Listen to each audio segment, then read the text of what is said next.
Albania. Between 2 seas and 1,000 ridges, this land hums with an ancient pulse. The Adriatic breathes softly against its western shore, while to the east, mountains rise like frozen waves, their peaks catching the first light before the rest of the world awakens. Here, geography is poetry written in stone and wind.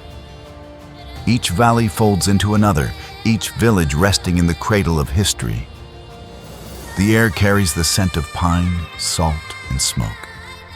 Mist clings to the rivers like unspoken stories, while the distant hum of prayer and market chatter begins to weave the day together.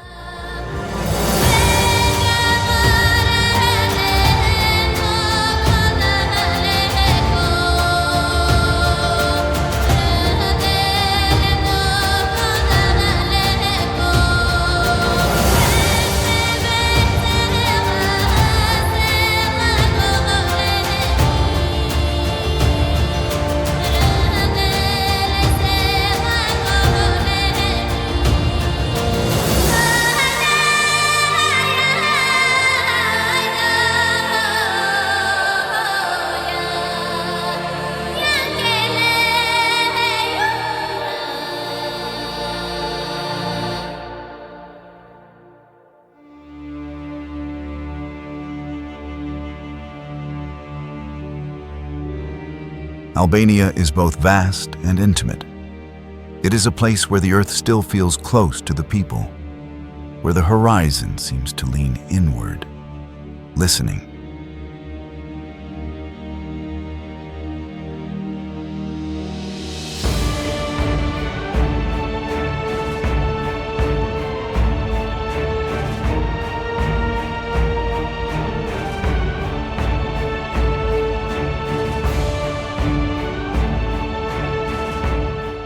Every hill has a name, and every name carries a story.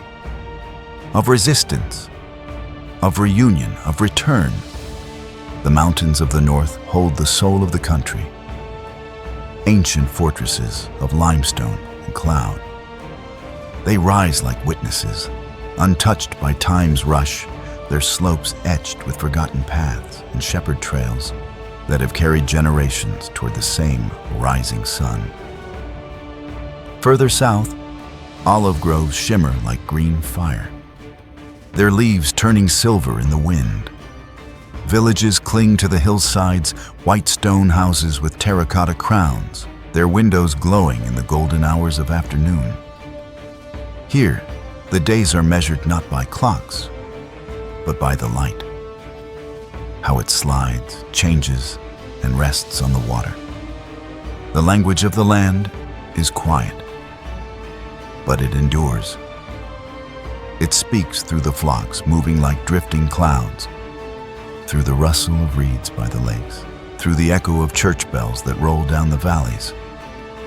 And in every sound, there is a promise that this place, though small, contains worlds. When evening comes, the mountains fade into violet.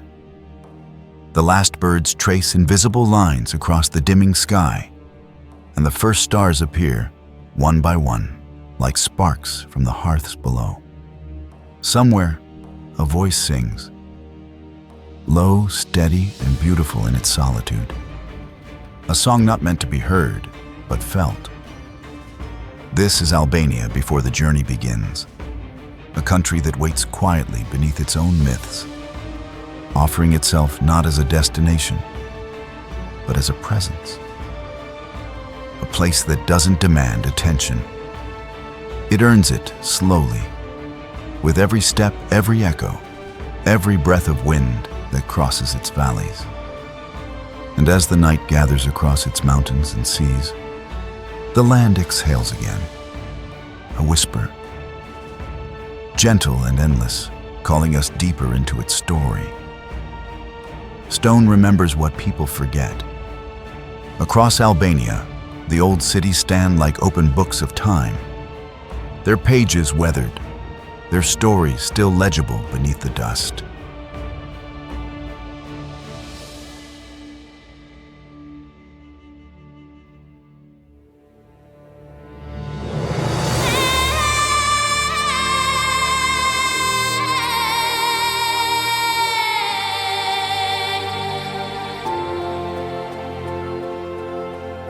In Berat, the city of 1,000 windows, the light moves gently across white facades, each window reflecting a different century.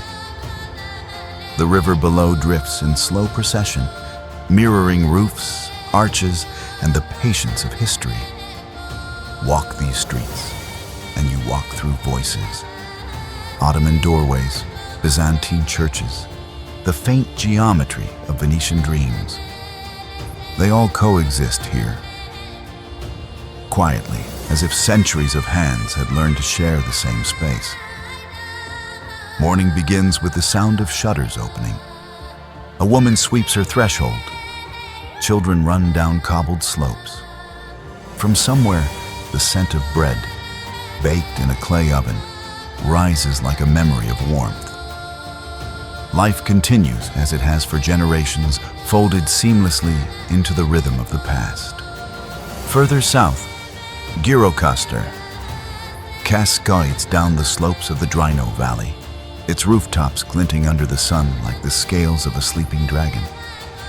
Each house is a fortress built to withstand both time and invasion. And yet, there is grace in their austerity. Shadows gather under stone arches, where whispers of empire and resistance linger. From the castle above it, the valley unfurls in every direction, green, golden, and endless. It is easy to imagine the centuries layered below. Byzantine hymns fading into Ottoman prayer, echoes of Greek traders, and the rhythm of hammers striking new walls upon the bones of the old. Stone is the witness here. It has heard the laughter of children and the cries of war. It has seen rulers rise and crumble into dust. It carries the fingerprints of the masons, the quiet devotion of the hands that built without knowing. Their work would outlive them. In the stillness of midday, heat hums against the walls. Lizards dart across the sunlit alleys, and somewhere in the shade, an old man tunes a mandolin. The sound is small, but in the narrow streets, it travels far, bouncing from wall to wall like a memory unwilling to fade. Berat and Gjirokastër are not ruins.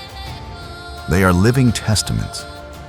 Their stones have absorbed the hum of everyday life, the rhythm of footsteps, the slow breathing of generations.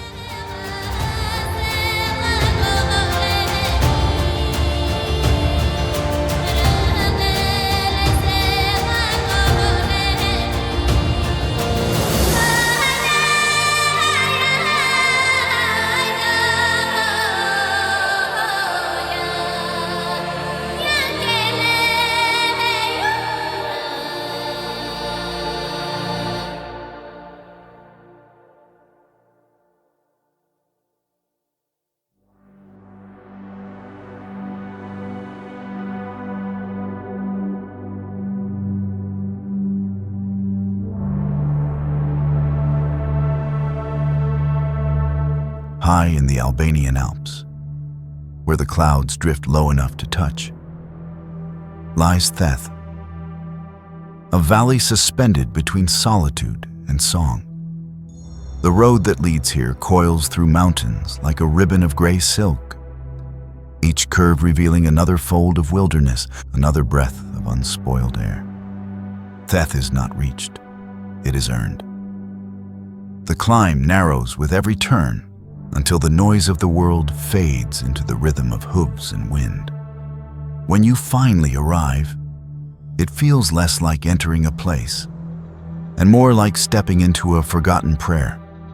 Stone houses crouch at the base of towering peaks, their roofs silvered by time.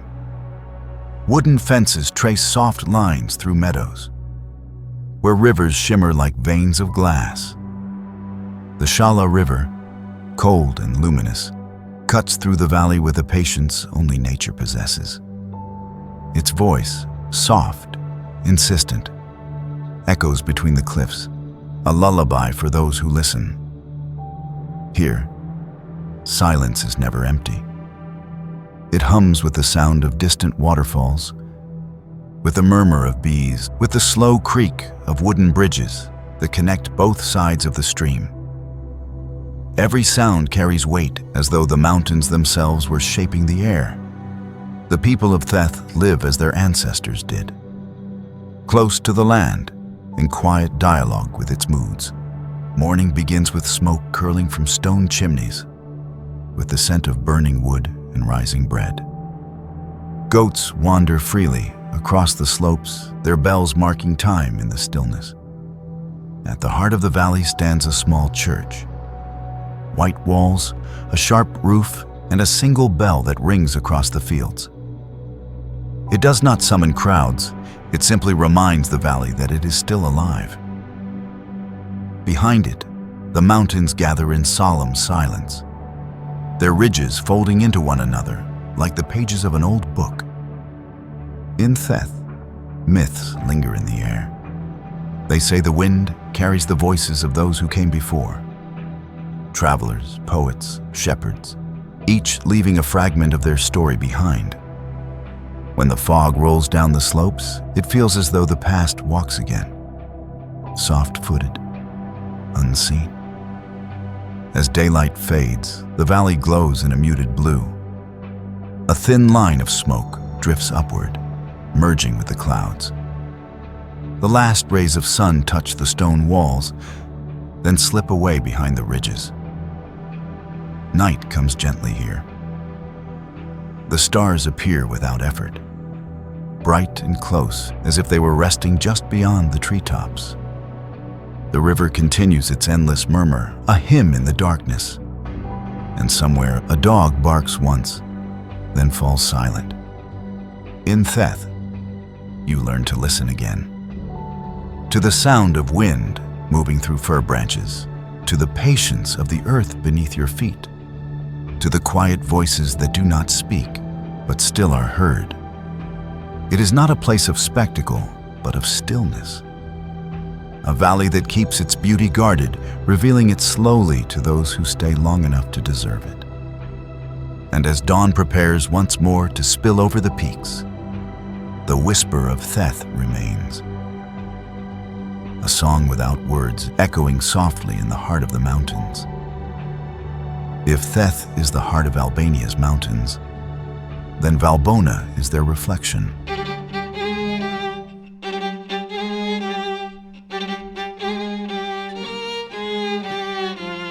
A valley of light and water where the air itself seems made of crystal. The journey begins at dawn, when mist rises from the meadows, like smoke from invisible fires. The road winds between peaks brushed with snow, and the first sight of the Valbona River feels like revelation. It appears suddenly. A ribbon of turquoise cutting through the wilderness, so clear that stones on its bed shimmer like jewels. The river moves with purpose, but without haste. It does not rush. It glides, as if aware of its own perfection. Its voice is constant, a low whisper that fills the valley, soft enough to soothe, strong enough to endure. On both sides of the water, the mountains rise like ancient guardians. Their faces are streaked with veins of white and gray, their shoulders draped in pines. Villages cling to their lower slopes. Wooden roofs, smoke spiraling upward. The faint clang of metal as someone mends a fence or sharpens a blade. Everywhere, there is movement, but no urgency. People here live in rhythm with the valley. Mornings begin with a fire crackling in the hearth, with bread baked over coals, with footsteps on frost. By afternoon, the world hums with small labors, the gathering of wood, the tending of animals, the careful silence between conversations. There is a purity here that resists the modern world. No screens, no signs, only the slow conversation between land and sky. The wind travels freely down the slopes, carrying the scent of juniper and wet stone. Birds trace invisible arcs above the river, their reflections flickering like ghosts beneath the surface. As the sun climbs higher, the water shifts color, from icy blue to deep green, then to something almost silver in the afternoon glare. Every bend of the river hides a small miracle, A wooden bridge, a hidden meadow, a ripple breaking against a fallen tree. And above it all, silence, as clean as the light itself.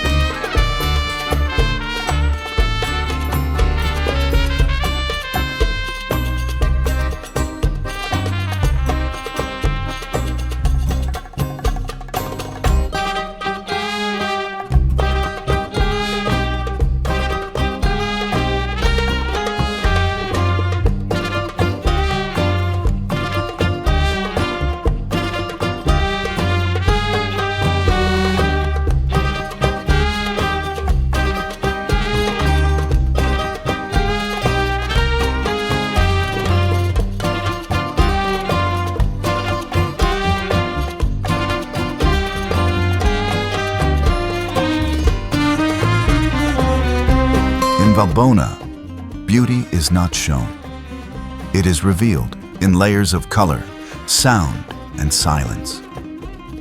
It does not announce itself. It waits, patient as stone, for you to notice that the world in its simplest form is enough. And when you leave, you will carry its echo with you. The glint of light on water, the hush of air through pine, the steady murmur of a river that remembers everyone who has ever stopped to listen.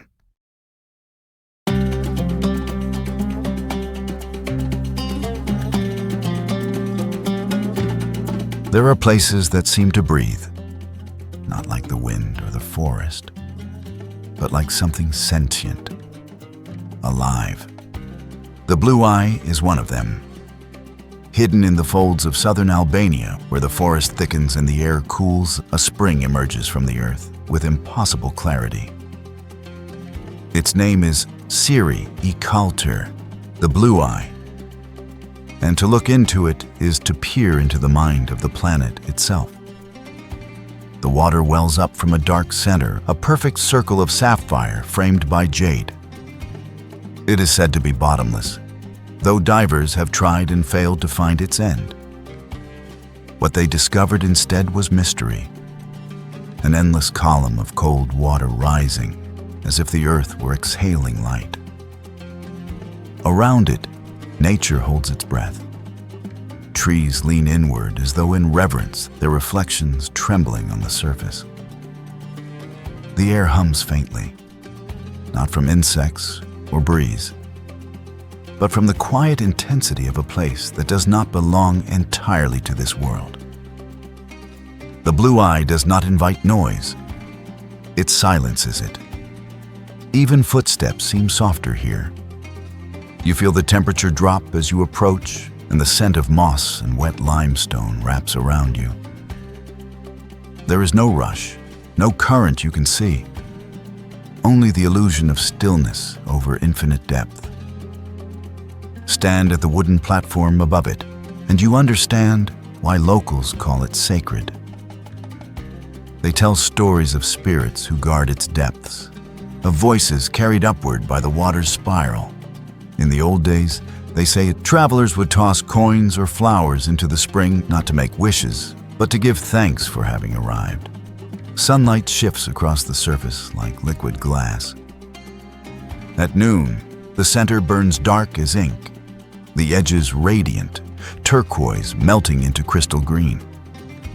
The light refracts on the ripples, casting patterns on the rocks below, as if the water itself were dreaming. It is said that the spring never freezes, even when winter grips the land. Its temperature remains constant, a steady 10 degrees, a pulse from deep within the earth. Fish glide through the shadow, their silver scales catching flashes of color before vanishing again. To watch the Blue Eye is to lose track of time. The world outside ceases to matter. You begin to listen, not with your ears, but with the quiet part of your mind. That only awakens when everything else is still. When wind passes through the valley, the surface shivers. The trees sway, their reflections breaking apart like forgotten memories. Then, just as suddenly, everything stills again. A single mirror, unbroken, infinite. Some say it is the eye of Albania itself, a symbol of clarity, mystery, and endurance. Others call it a portal, a threshold between seen and unseen worlds. But perhaps it is simply what it appears to be: water rising through the bones of the earth, a secret made visible for those who choose to look. Evening drapes the forest in gold. Birds skim low across the surface, and mist gathers at the edges of the spring. The water deepens to indigo, the center darkening until it seems to swallow the light. And in that moment, if you stand perfectly still, if you let silence do the speaking, you might feel it watching back. Not threatening, not strange, just ancient. A reminder that beneath all landscapes lies the same unfathomable beauty. Quiet, endless, and waiting.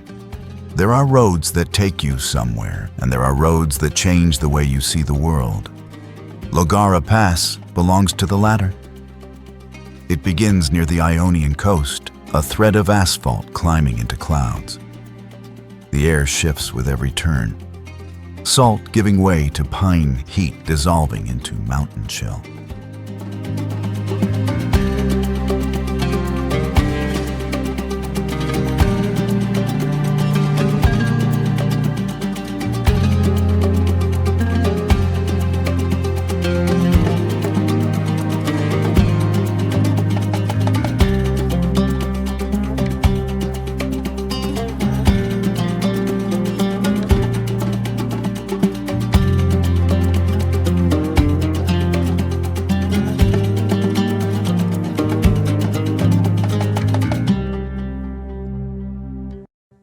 It smells of resin, of wild herbs, of distance.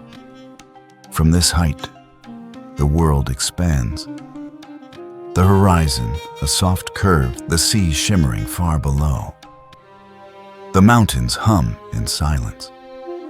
And for a moment, you understand what it means to breathe wide. The road continues to twist, each bend revealing a new vista, each corner holding a fragment of wonder. Cyclists, motorbikes, and shepherds share the way. Each moving at their own rhythm, each dwarfed by the immensity surrounding them. At the summit, clouds drift across the asphalt like ghosts. The sound of the wind drowns everything else. No engines, no voices, only the constant whisper of air passing over stone. Eagles circle above it, their wings steady in the invisible currents. They glide without effort, as if the sky itself were carrying them. On the southern side, the descent begins. The Ionian Sea reappears. Closer now, its color deepening from sapphire to cobalt. Sunlight spills across the cliffs, and the Mediterranean opens like an embrace. This is the Albanian Riviera, a land where the mountains fall directly into the sea, where roads cling to rock, as though afraid to let go. The Llogara Pass is more than a mountain crossing.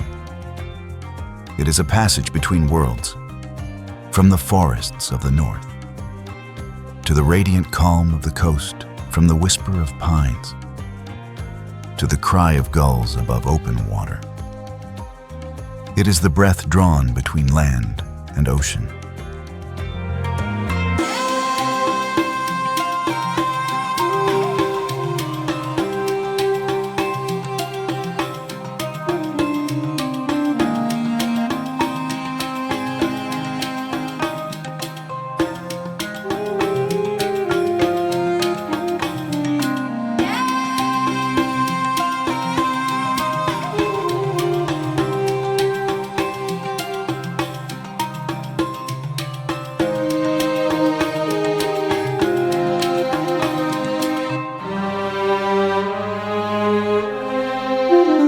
To cross Llogara is to understand scale, not of land, but of feeling, the kind that expands inside you until you realize that awe is not an emotion. It's a kind of silence. And when you reach the bottom, when the mountains give way to the calm rhythm of waves, you will look back and know the road didn't just lead to the sky. It let you touch it.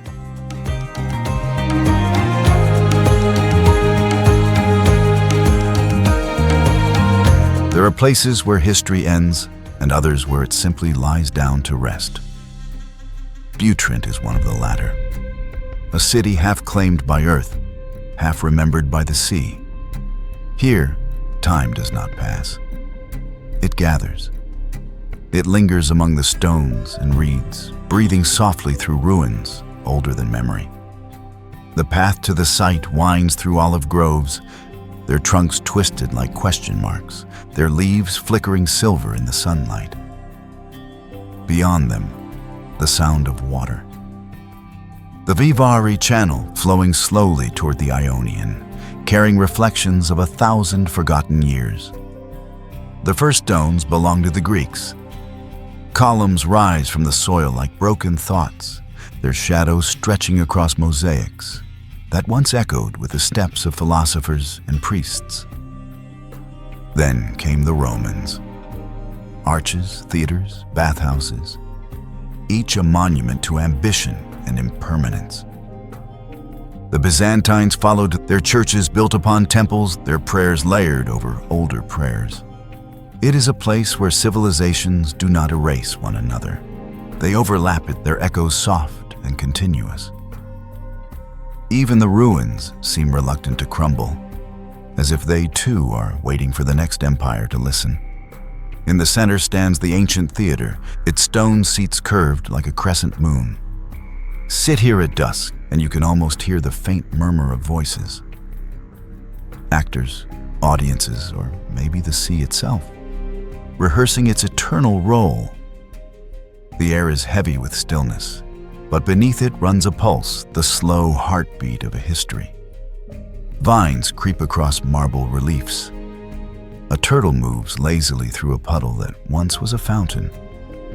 Dragonflies hover over the reeds, and in the distance, a heron takes flight, its wings slicing through the reflection of a fallen column.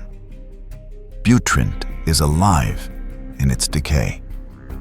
Every ruin is softened by moss, every silence made tender by birdsong. Nature has reclaimed what empire left behind, not in conquest, but in patience. The earth has turned its ruins into gardens. From the Venetian tower, you can see the sea glittering at the edge of the marshes, a boundary blurred by light. The air smells of salt and stone. The horizon feels both ancient and immediate, as though the past and present were breathing in sync. There is a legend that Butrint was founded by survivors of Troy, a city born from another city's ashes. Whether true or not, the myth fits. This is a place that understands endurance. It has burned, drowned, and fallen silent, only to rise again in reflection and ruin. When the sun sets, the sky turns the color of terracotta and rose. The stones seem to glow from within. Bats flicker through the air. Somewhere, water laps gently against forgotten steps. And as darkness deepens, the last light gathers in the arches, as if reluctant to leave. In Butrint, time is not an arrow.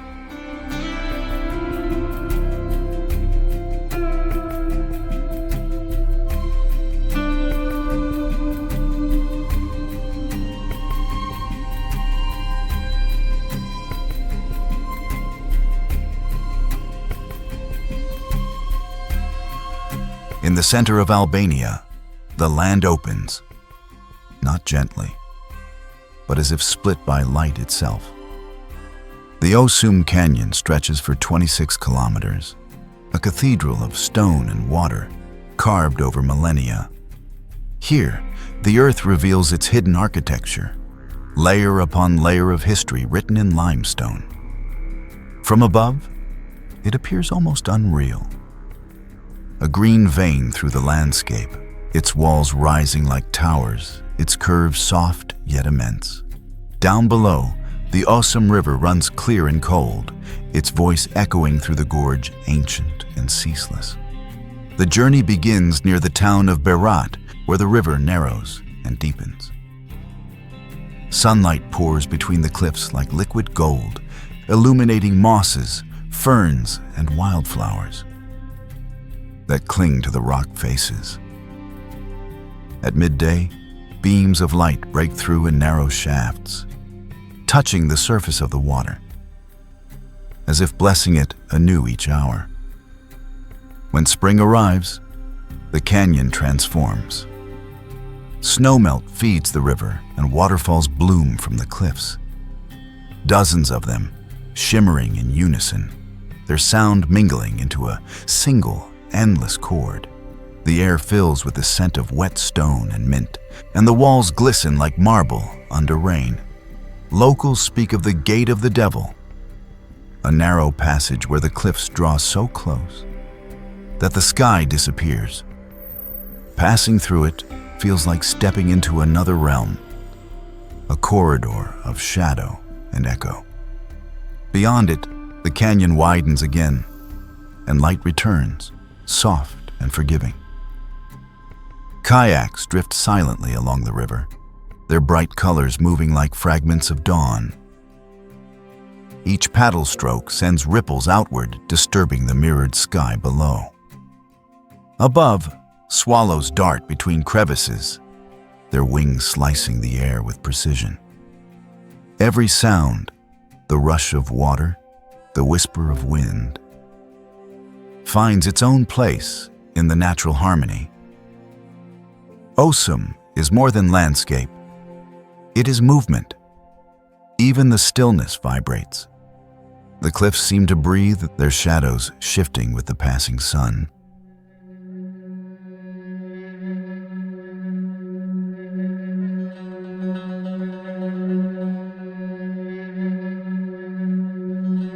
At the northern edge of the Adriatic, where the sea curves inward like a sigh, a narrow tongue of land stretches toward infinity.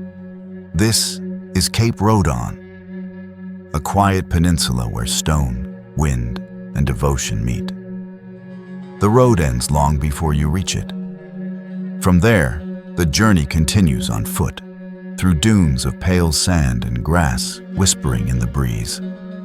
The smell of salt grows stronger with each step, and soon the horizon opens, a vast, untamed sea, glistening beneath a sky of white fire. At the cape's tip stands the ancient castle of Rodon. Its walls rise from the shore like a relic of faith, built centuries ago by Skanderbeg, Albania's guardian and legend. The stones are rough, scarred by time, their edges softened by waves and wind.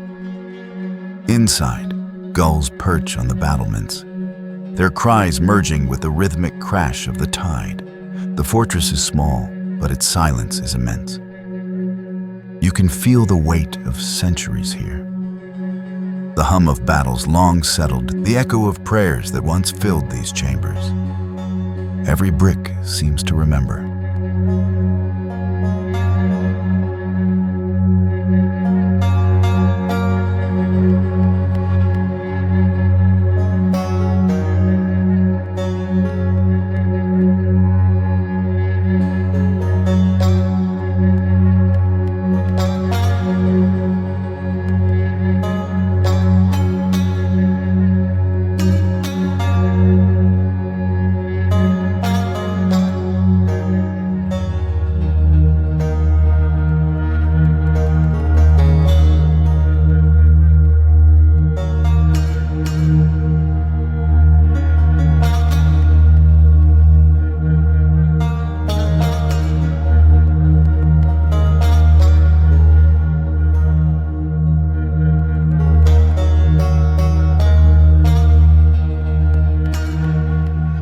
You can see the sea gnawing at the land, wave after wave, century after century. It is erosion, yes, but also renewal, the sea reshaping what the past has left behind. In the late afternoon, The light turns honey gold. The castle glows. The sea becomes a mirror of molten glass, and the wind calms to a whisper. You can hear only the rhythm of your own breath, the soft ticking of waves against the shore. It feels like standing inside a prayer. Wordless, endless, pure.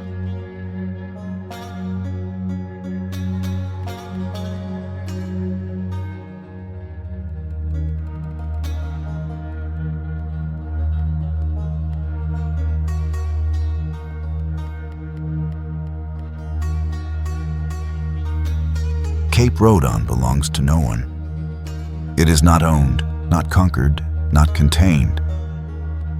Between land and sea, between faith and solitude, between the memory of what was and the patience of what remains. And as you stand there with the waves brushing the edge of the fortress stones, you feel it. That subtle understanding that all things sacred are not built to last, but to endure just long enough to be remembered. At the farthest reach of Albania's southern coast, where the Ionian turns from blue to liquid glass, 4 small islands float just beyond the shore.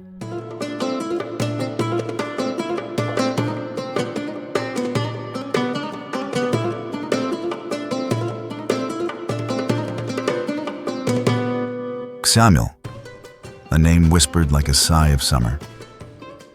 A place where time slows and the world exhales. The sea here is translucent. Each wave carries sunlight in its skin. Each ripple breaks softly upon the white sand, as though afraid to disturb it. Boats drift lazily across the channel, their shadows trailing beneath them like smoke. The distance is short, a few minutes by oar, but it feels like crossing into another rhythm of existence. On the islands, there are no roads, no noise, only wind, water, and the hush of leaves.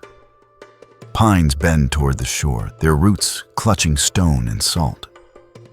Between them, narrow paths lead to coves, where the sea hums against the rocks in small, delicate pulses. Shells collect like ornaments at the waterline, and in the shallows, fish flicker like coins in a fountain of light. The air itself feels different, soft, fragrant, filled with the mingling scents of seaweed, resin, and sun-warmed salt. You breathe deeper here without meaning to, as though the lungs remember something the mind forgot. On still afternoons, the silence is so complete. You can hear the sound of a single wave forming. The sea inhales, pauses, then exhales against the sand. It is an ancient rhythm, older than language, older than memory. Locals tell stories of these islands, of fishermen who once lived alone here for seasons at a time, guided home each night by the glimmer of their own lanterns. They say the water around Ksamil holds secrets, that beneath its calm surface lie caverns where light behaves differently, slowing, bending as if uncertain whether to leave. In late afternoon, the light softens to gold. The sea turns mirror smooth, and everything, boats, trees, sky, appears doubled, suspended between worlds. You cannot tell where the sea ends and air begins. Even the sound of the waves becomes uncertain, folding inward until it feels like silence again. At dusk, the islands glow faintly in the afterlight. Fishermen's lamps spark one by one, their reflections trembling on the water. Far away, the mainland hums.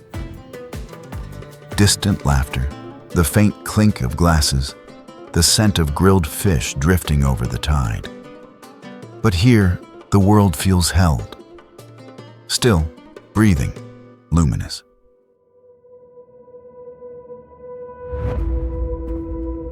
In northern Albania, where cliffs rise like the ribs of the earth, there lies a body of water that seems less a lake than a dream unfolding. Lake Koman, a man-made reservoir, but one that feels older than time itself. A turquoise ribbon threading between mountains, a mirror for the sky, a corridor into the heart of silence. The ferry departs at dawn. Mist drifts above the surface, curling around the hull like smoke.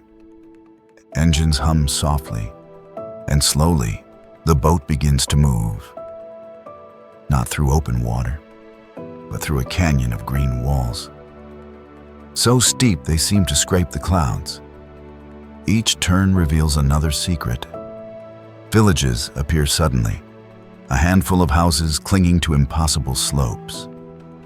Goats balance along stone ledges, their bells echoing across the water.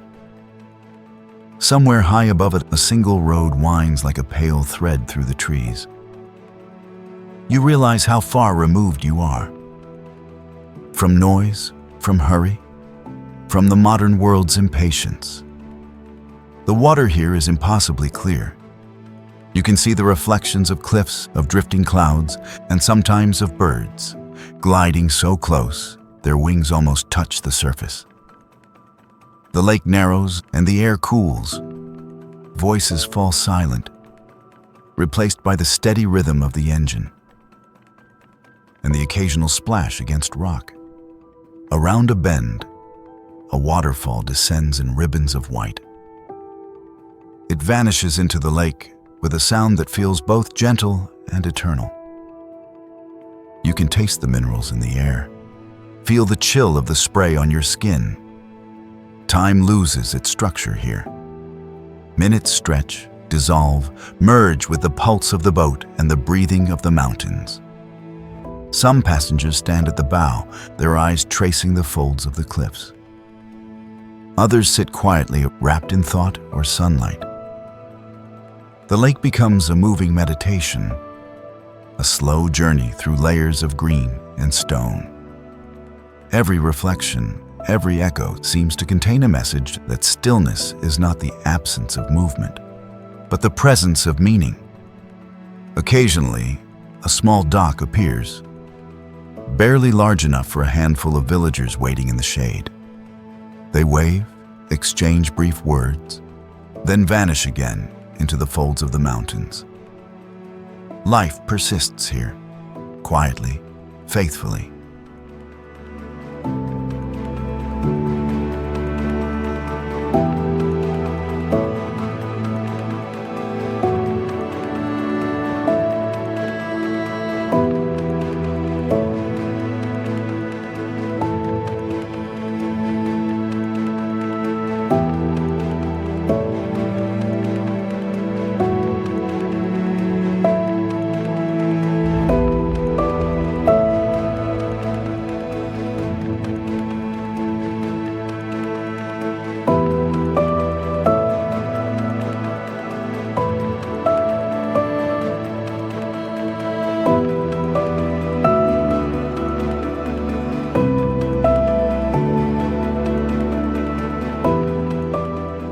It is a journey measured not in miles, but in the slow rhythm of wonder.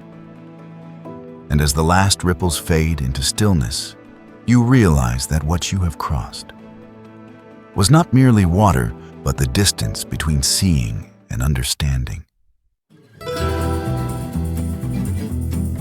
High above the plains of central Albania, where the wind sharpens as it climbs, a fortress stands watch over the centuries. Kruja, the city of stone and defiance, the birthplace of resistance and the heart of Albania's enduring spirit.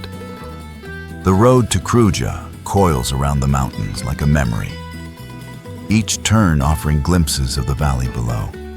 Terraced hills, olive groves, and the glint of distant rivers winding through haze.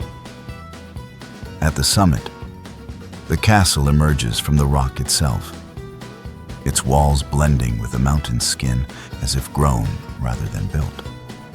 Here, Skanderbeg once stood, the warrior who turned legend, the man who defied an empire for decades. His banner, the black double-headed eagle, still flutters above the walls, a symbol not of conquest, but of endurance. Within these stones, you can still feel his presence, steady, unyielding, like the wind that never stops crossing the ridge. The old bazaar below the fortress is alive with color. Wooden stalls lean against one another under clay-tiled roofs, their tables filled with copper, leather, and hand-woven rugs. Each pattern, each carving tells of the same defiant beauty. Art born from struggled craft, shaped by time. The air smells of pine, smoke, and honey. A merchant lifts a cup of tea, its steam curling upward like an offering to the mountain.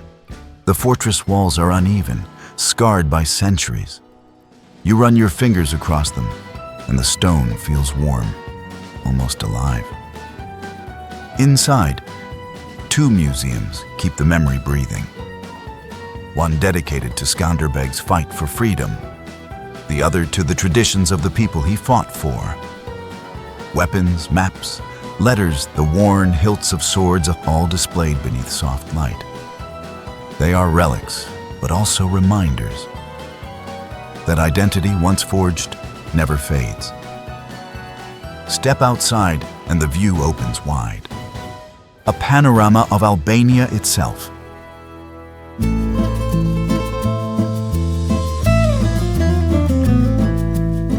Mountains folding into plains, plains dissolving into distance. The horizon shimmers a threshold between the past and what it became. The wind carries the smell of juniper. And for a moment, it feels as though history exhales through the stones.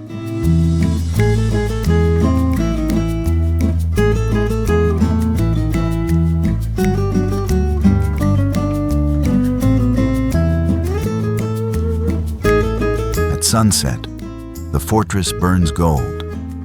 Shadows stretch long across the walls, and the flag glows crimson against the dying light. Below, the bazaar begins to quiet. Children's laughter fades, doors close softly, and the mountain reclaims its silence. When night comes, the city hums with a low murmur of life.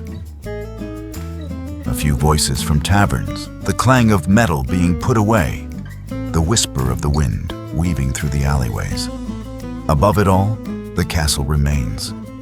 Solid, unflinching, eternal. Kruja is not just a place in history. It is history that refuses to become past. Its stones do not speak of glory, but of resilience. Its silence is not emptiness, but pride. The kind carried quietly, generation after generation, like a flame that never went out. And when you leave it, the mountain stays with you. A reminder that strength need not roar, that defiance can exist in calm, and that sometimes the most powerful sound in the world is the wind passing through ancient walls.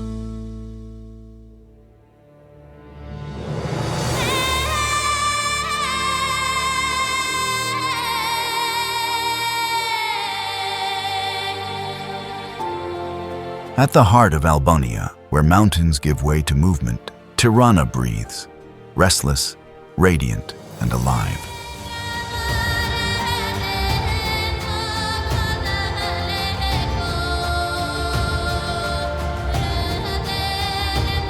A city reborn in color, painted into existence after years of gray. It begins with sound, the hum of traffic, the laughter spilling from cafes, the distant music that never quite stops. Here, nothing is still. The streets pulse with energy, a rhythm that is neither past nor future, but both at once. In the morning light, Skanderbeg Square glows like a compass. The National Museum, the Atembe Mosque, the clock tower, each stands as a note in the city's unfinished song. Children chase pigeons across the marble, while old men sit quietly on benches, watching the world unfold again, as if surprised it still does. Around the square, the buildings burst with color. Rows, turquoise, ochre, mint. Walls that once whispered monotony now shout joy. Even the shadows feel brighter here. The city, like its people, has learned not just to survive, but to celebrate survival. Tirana is a mosaic of contradictions. Mosques beside cathedrals, modern towers beside Ottoman courtyards, art galleries beside markets heavy with fruit. It is a dialogue of centuries spoken in murals, glass, and rhythm. At every corner, you find something changing. A cafe where artists argue over espresso, a workshop where laughter echoes between tools, a rooftop where music drifts into the evening air. In the old quarter, narrow lanes twist between pastel facades. Laundry hangs from balconies like flags of daily life. A woman sells figs from a wooden crate, their sweetness perfuming the air. Nearby, an old record store hums with forgotten songs. Melodies from the 70s, softly warping in the heat. As the afternoon deepens, the city slows but never rests. Sunlight filters through plane trees, scattering gold across the sidewalks. Cafes overflow onto the streets, conversations rising like birds in warm air.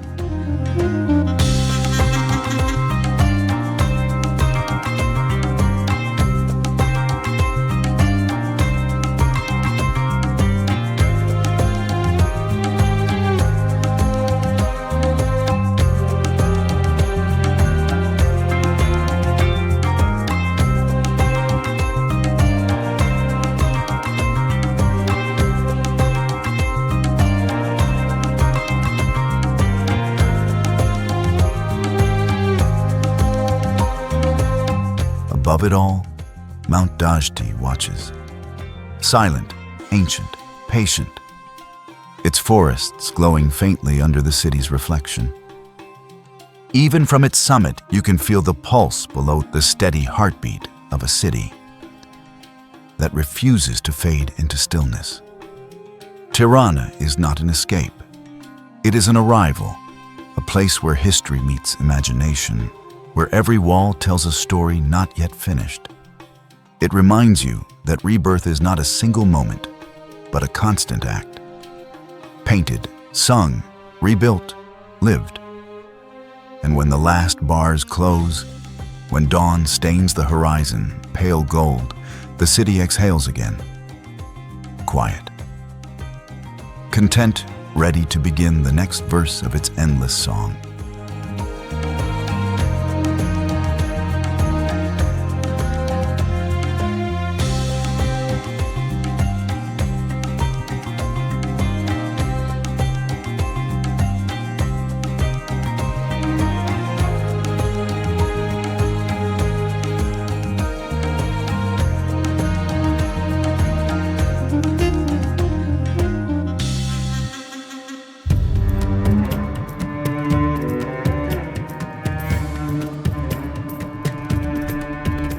East of Tirana, where the city's noise thins into breeze, a mountain rises.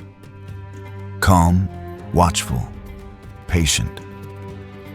Mount Dajti, the city's quiet guardian, its forests stretching like open arms toward the sky. The journey begins at the cable car, a thin silver line lifting passengers above the rooftops. With every meter of ascent, the city dissolves. Streets shrink into threads, cars into glints of light, and the pulse of urban life fades into a whisper. All that remains is the hum of the wind and the slow rhythm of elevation. Halfway up, the world changes. Concrete gives way to pine and rock. The air turns sharper, cleaner, as if the mountain filters not only the atmosphere, but thought itself. When you step out at the summit, silence greets you like an old friend. From here, Tirana appears miniature. A patchwork of color spread across a vast plain, its noise too distant to disturb the stillness.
there is a different kind of light in southern Albania. A softer sun, gold tempered by salt and wind. It drifts through olive branches, glints across the Ionian, and lays itself gently on the white stones of coastal villages. Here, everything moves slower.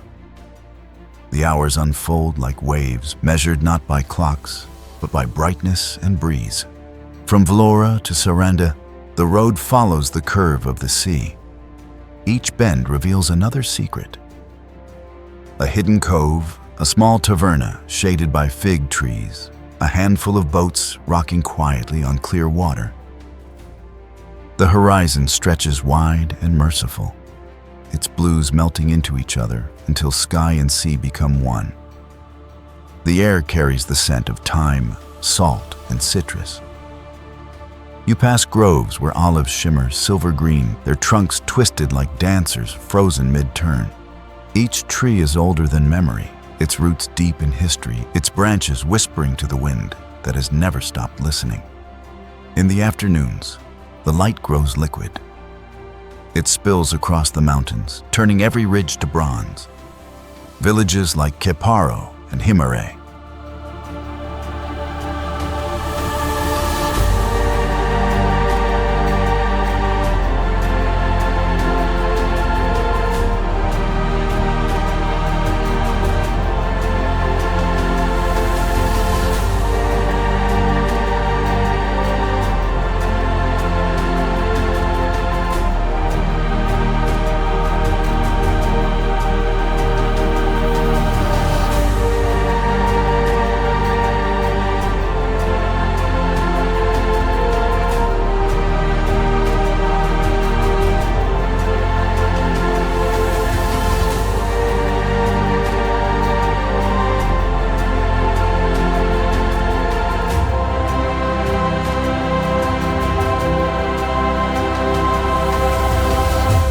Then comes the hush, that tender silence after beauty, when words would only diminish what the eyes already know.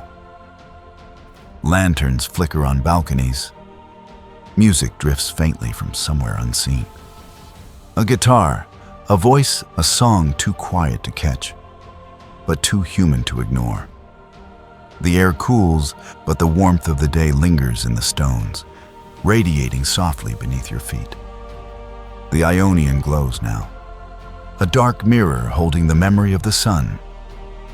Stars bloom in its reflection, scattered like salt across the surface. You sit and watch and realize that the light of the south never truly leaves. It only changes form. It hides in the shimmer of the waves, in the curve of the hills, in the quiet joy of a world that has nothing to prove. To travel through southern Albania is to learn how light behaves when it loves a place. It doesn't just illuminate. It stays woven into every olive leaf, every ripple, every heartbeat of the coast. And as night deepens, you understand that the light of the south is not something you see. It's something you feel. A warmth beneath the skin, a peace that lingers long after the sun has gone.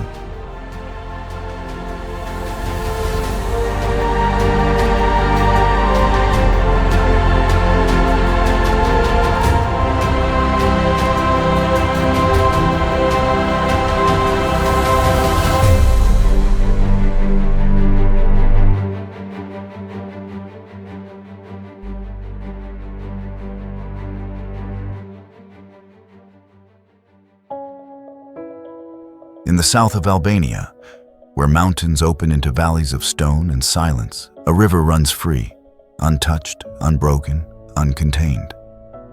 The Vjosa, the last wild river of Europe. It begins in the mountains of Greece, a trickle of cold clarity among rocks and roots. Then it crosses the border, gaining strength as it flows, collecting light, minerals, and stories from every valley it touches.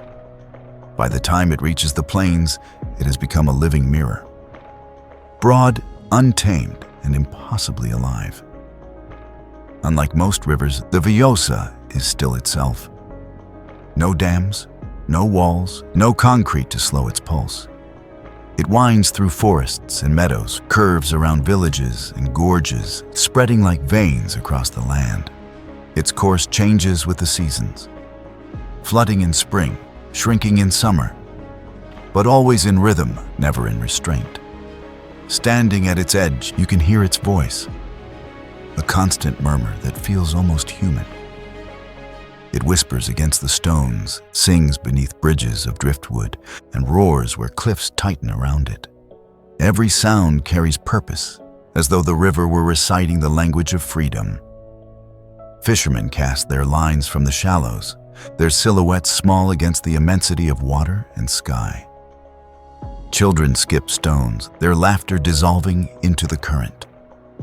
A heron stands motionless at the bend, its reflection stretching endlessly below. Life here follows the water's rhythm, calm, cyclical, unhurried. In the distance, mountains guard the horizon, their snowcaps glowing in the afternoon light. The air smells of grass and rain, a scent untouched by city or smoke. Each gust of wind feels older than memory. It carries with it the sound of leaves, the hiss of river reeds, the unspoken promise that wilderness still exists. Scientists call the Vjosa an ecosystem of rare perfection, a river still doing what rivers were meant to do: flow, shift, create. Its currents build islands, its floods renew the soil. Fish spawn where they please, birds migrate and return. Everything here is both fragile and eternal. But locals speak of it differently. To them, the Vjosa is a soul, a living ancestor that watches over their fields and stories. They tell of nights when the water glows in moonlight, when its surface mirrors every star, so perfectly that you can no longer tell, where the heavens end and the earth begins. At dusk, the river slows to a hush. The surface turns silver, the current deepens its tone. Mist rises from its banks, weaving through willows and reeds like smoke from a hidden fire. You can feel its movement beneath your feet, the subtle vibration of something vast and patient, older than the mountains, younger than the wind. The Vjosa is not just a river, it is a declaration of how wildness still survives, how not everything must be tamed to be understood. It reminds you that nature's perfection lies in its refusal to obey. As night descends, the stars return to their reflection. The water glows faintly, a ribbon of light cutting through the darkness. Somewhere upstream, the river continues, past forests, fields, and sleeping villages. Still flowing, still breathing, unaware of its own magnificence. And standing there, with the sound of its current filling the night, you understand freedom, like water, is not meant to be held, only followed.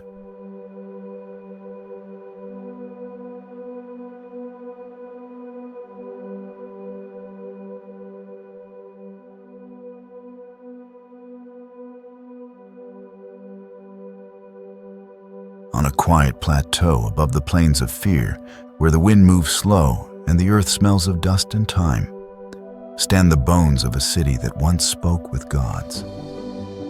Apollonia, the forgotten school of the sun. The path leading here winds through fields of wheat and olive, their silver leaves flashing in the light like whispered memories. Then the ruins appear, sudden and solemn.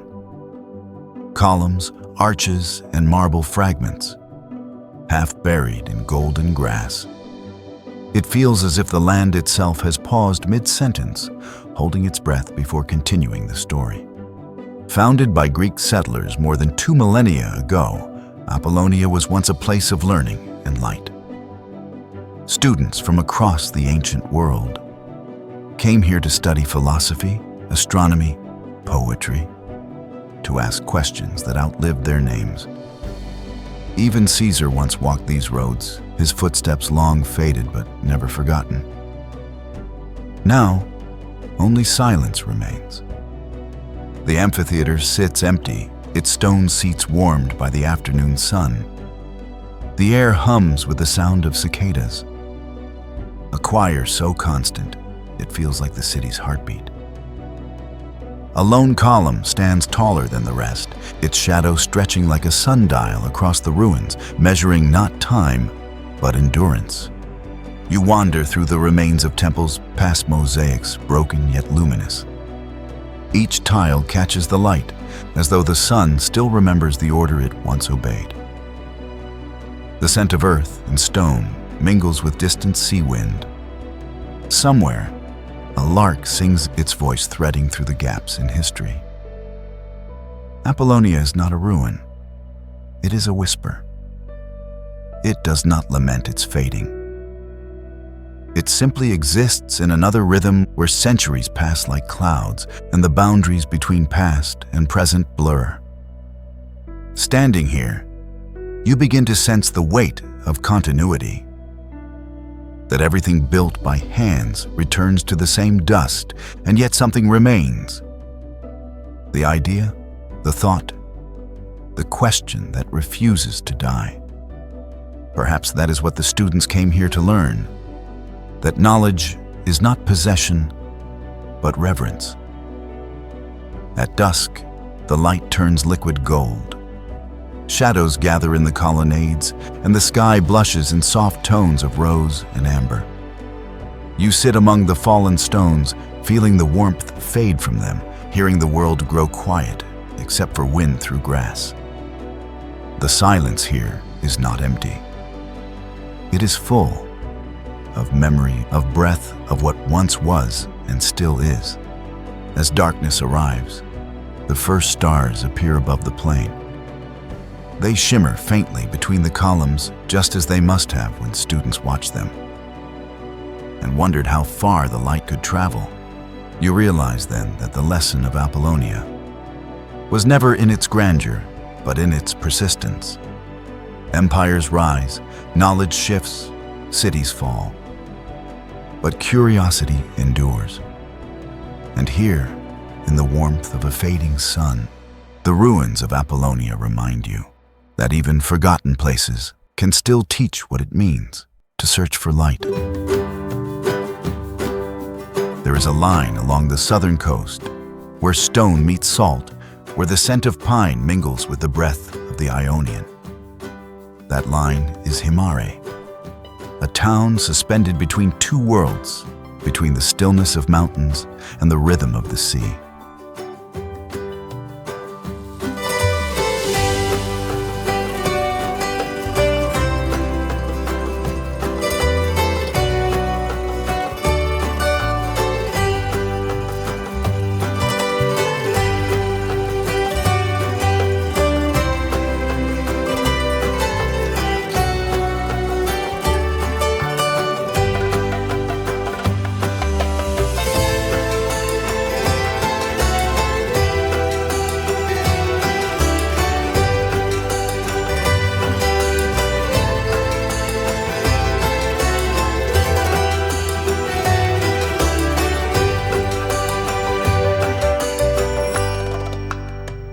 The road leading here curls through olive groves and cliffs, the sea glimmering below in impossible shades of blue. From a distance, Himara seems carved into the hillside. White walls and terracotta roofs cascading toward the water, each house angled toward the sun. Behind it rise the Suranian mountains.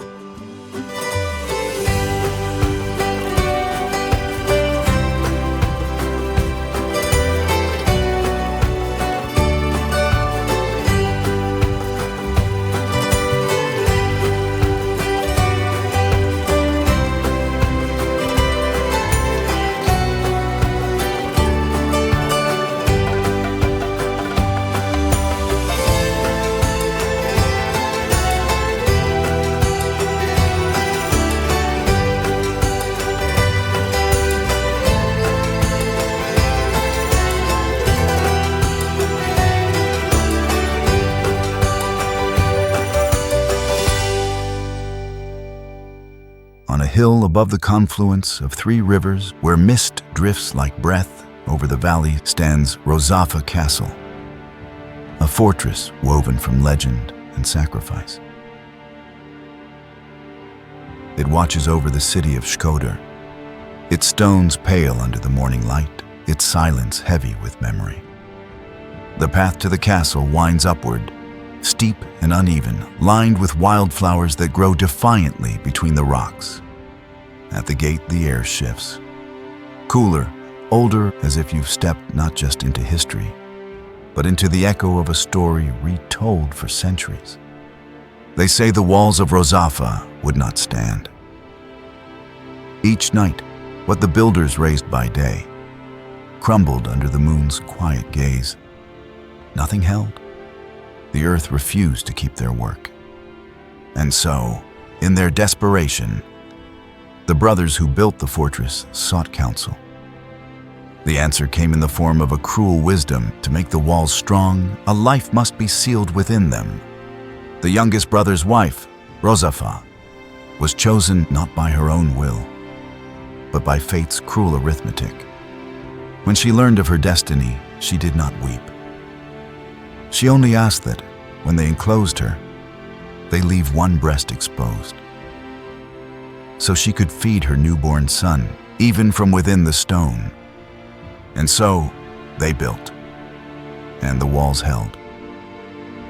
From that day forward, the fortress stood unbroken, its strength borrowed from sacrifice, its beauty from sorrow. Walking through the ruins, you can still hear the legend in the wind. The walls seem to hum softly, as though the stone itself remembers the heartbeat it once contained. Archways frame the mountains in solemn light. Grass sways between the foundations of vanished halls, and somewhere, water trickles from a spring, said to flow with the tears of the woman in the wall.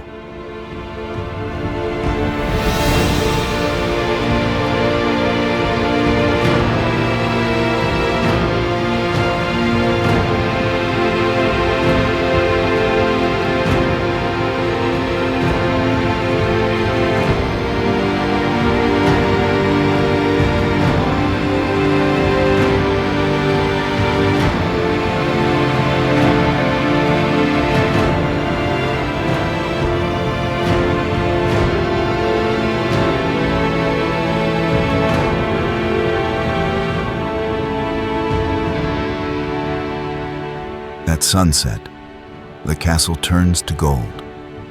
Shadows stretch long across its courtyards. Birds wheel through the archways, their wings catching the last of the light. The air grows still, and the story of Rozafa feels close again. Not as myth, but as something deeply human, love turned into foundation, grief transfigured into strength. When night falls, the fortress fades into silhouette. The city's lights flicker below, tiny fires against the vastness of dark.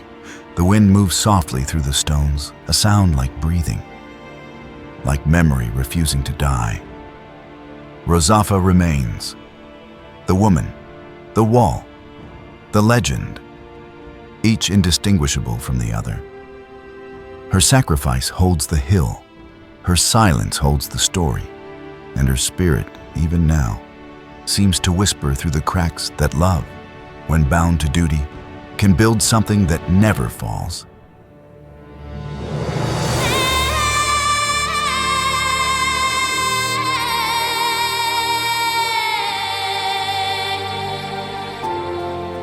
Evening falls slowly over Albania, as if the land itself resists the dark.